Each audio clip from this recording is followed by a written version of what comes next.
Hello guys, কেমন আছো সবাই? ভোরের ট্রেনে বেরিয়ে পড়েছি দীঘার উদ্দেশ্যে। এতদিনে তোমরা নিশ্চয়ই দীঘার মিনি ভ্লগ দেখেছো। লং ভ্লগটাই পোস্ট করতে দেরি হয়ে গেল।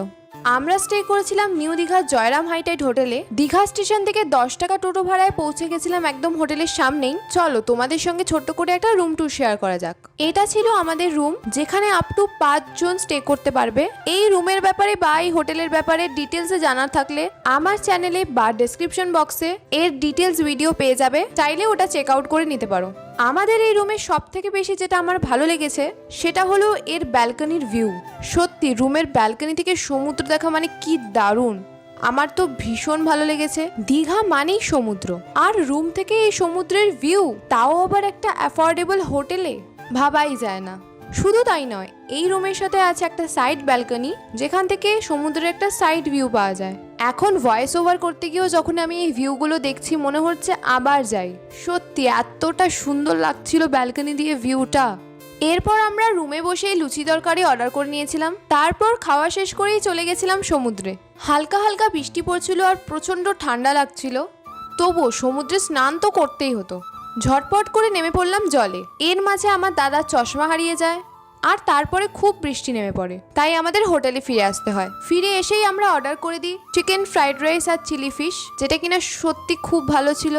জয়রাম হাইটাইটের নিজস্ব রেস্টুরেন্ট থাকার কারণে রুমে বসেই সব রকম সার্ভিস পাওয়া যায়। লাঞ্চ সেরে টানা একটা ঘুম দিয়ে সন্ধ্যাবেলা আমরা চলে গেছিলাম সমুদ্রের ধারে। সমুদ্রের ধারে অনেকক্ষণ থাকার পর আমরা গেছিলাম একটু মার্কেটটা এক্সপ্লোর করতে। আর অ্যাজ অলওয়েজ কোনো জায়গায় গেলে সেখান থেকে এত জিনিস কিনে আনা আমার স্বভাব। তবে এইবার মনে মনে ভেবে রেখেছিলাম যে অপ্রয়োজনীয় জিনিস কিনে টাকা পয়সা নষ্ট করব না। তবে মার্কেটটা ঘুরে দেখতে তো কোনো ক্ষতি নেই, তাই ঘুরে ঘুরে চারিদিকটা দেখছিলাম যে কি কি পাওয়া যাচ্ছে।